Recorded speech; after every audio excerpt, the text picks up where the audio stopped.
Vamos con la segunda parte de la clase de potenciales de reposo y potencial de acción, de conducción neuronal y transmisión sináptica. Entonces, para repasar un poco lo que habíamos visto, vimos algunos iones como el sodio y el potasio y cuál era su comportamiento natural en reposo. El sodio, tanto por gradiente de concentración como por gradiente eléctrico, va a intentar ingresar a la neurona, y el potasio por gradiente de concentración va a tender a salir, pero sin embargo, como los canales de potasio en reposo están cerrados en su mayoría, y también por la fuerza del gradiente eléctrico, se va a quedar adentro de la neurona. Algo que me olvidé de mencionar en el video anterior y que me parece importante que ustedes lo tengan en cuenta, es que para que esto se mantenga en este equilibrio en el que hay más sodio en el espacio extracelular y más potasio en el espacio intracelular, está actuando la bomba sodio-potasio, que es un mecanismo de transporte activo. Cuando digo activo me refiero a que gasta energía, consume energía. Es una proteína que está inserta en la membrana, ¿sí? Esto que ustedes ven acá que parecen fósforos son los fosfolípidos, esta bicapa de fosfolípidos. Y la bomba sodio-potasio es una proteína de transporte, una bomba que genera un intercambio de iones a través de el aporte de energía por una molécula de ATP. No importa, eso no hace falta que lo sepan porque bueno, no lo vimos porque no tuvimos las clases de repaso de biología, pero lo que sí es importante es que ustedes sepan que esta bomba sodio-potasio mantiene el equilibrio. ¿Cómo va a hacer que 3 iones de sodio salgan hacia el exterior, los devuelve al exterior y va a ingresar 2 iones de potasio hacia adentro? De este modo, como el sodio habíamos dicho que por todos los gradientes tiende a entrar, la bomba lo va a mantener afuera y va a introducir en cambio 2 iones de potasio para mantener esta concentración de que haya más potasio en el interior. También de esta manera, como bueno, se están sacando hacia el espacio extracelular 3 cargas positivas y se están introduciendo 2 cargas positivas, lo que se está haciendo es nuevamente dejar la neurona más negativa, el interior de la neurona más negativa, ¿sí? Porque hay una carga positiva, digamos, lo que te resta de esto, 3 y 2, te queda una carga positiva afuera. Así que eso es importante que ustedes sepan, que la bomba sodio-potasio entonces es un mecanismo de transporte de iones activo, que requiere de energía, que gasta energía y que contribuye a mantener el potencial de membrana en reposo. Bien, y entonces este es otro ejemplo de la bomba de sodio-potasio que ustedes tienen en el Power, así que lo pueden ver con mayor detalle. Cualquier cosa, si no se entiende, lo vamos viendo después, me pueden escribir. Y entonces habíamos visto que había potenciales postsinápticos excitatorios e inhibitorios que son graduales o graduados.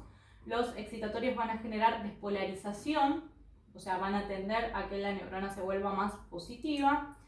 Y los inhibitorios van a generar hiperpolarización, van a tender a que la neurona se vuelva más negativa, que esté inhibida, que esté más lejos de disparar un potencial de acción.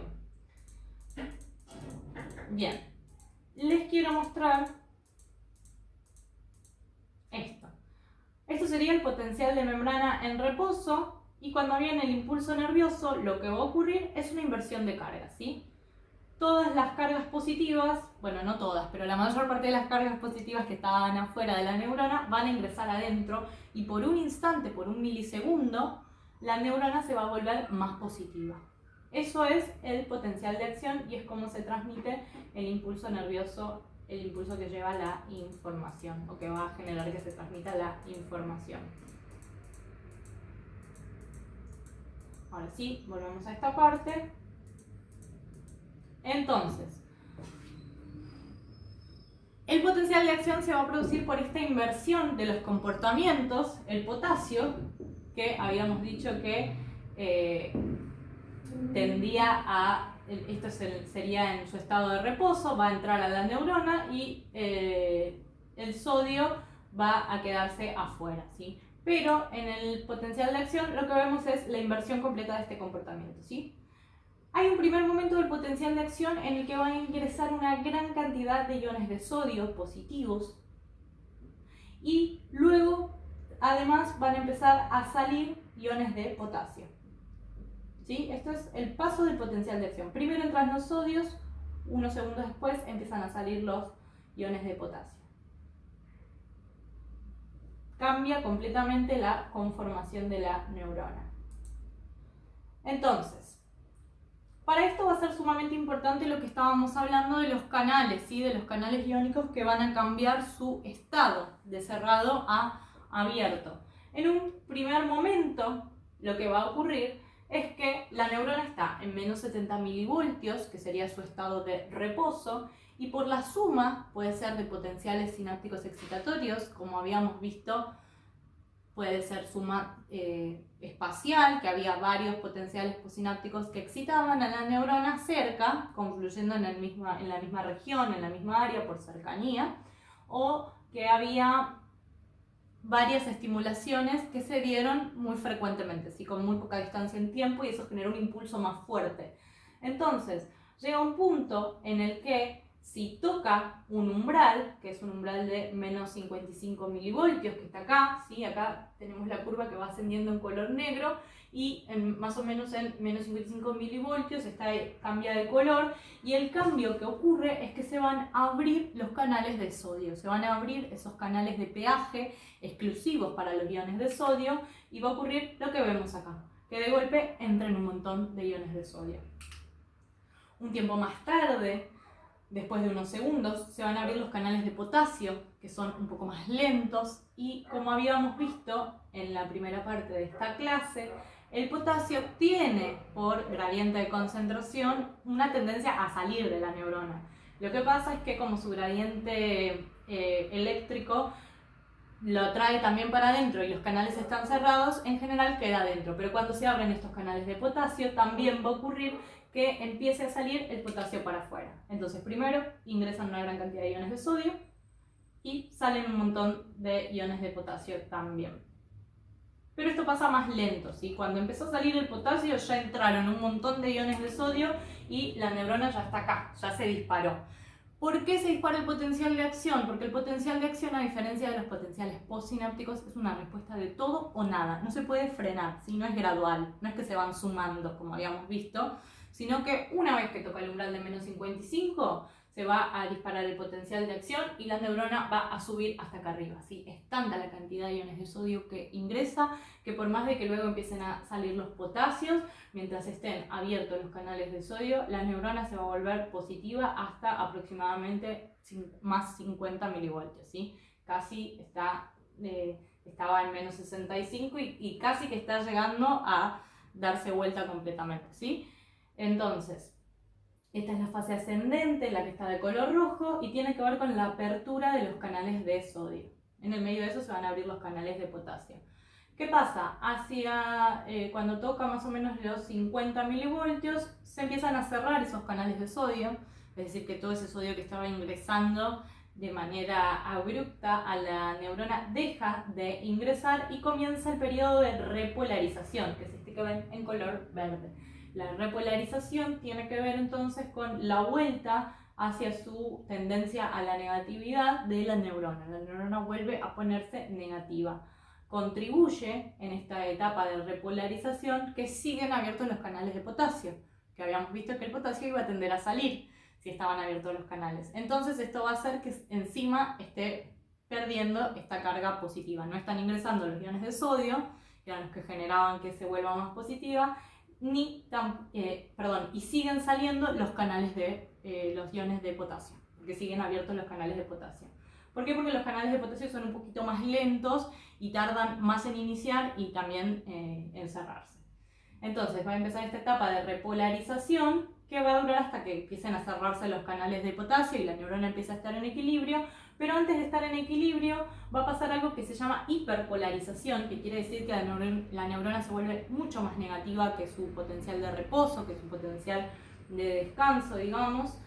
Y tiene que ver con que también en ese momento, por toda esta transmisión eléctrica, quedaron abiertos algunos canales de cloro, que como habíamos visto el cloro era negativo, y al ingresar a la neurona van a hacer que la neurona se vuelva mucho más negativa de lo normal.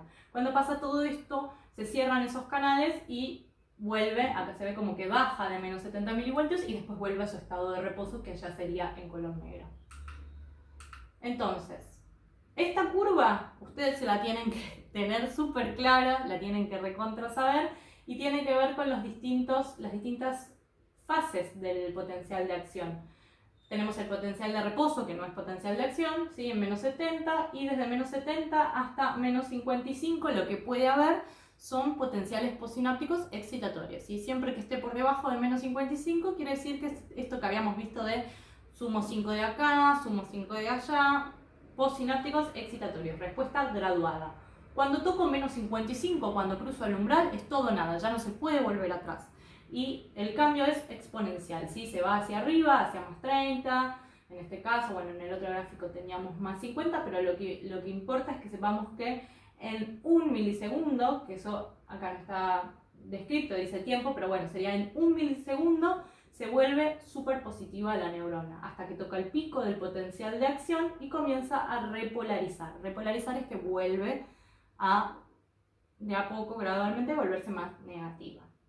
Y tiene una etapa de hiperpolarización, que es por la apertura de los canales de cloro, que hacen que ingresen muchas cargas negativas a la neurona y se quede por debajo de su potencial de reposo unos segundos. Luego vuelve toda la normalidad cuando se cierran todos estos peajes especiales que habíamos visto. De nuevo las fases del potencial de acción. Acá están en un videíto. No sé por qué no me está apareciendo el mouse. Bueno, de nuevo acá entonces tenemos la curva. En el 0 tendríamos el potencial de reposo, acá picaría el potencial de acción, es la despolarización, baja, repolarización, y la hiperpolarización es cuando baja, ¿sí? Cuando baja por debajo del umbral de reposo, hiperpolarización.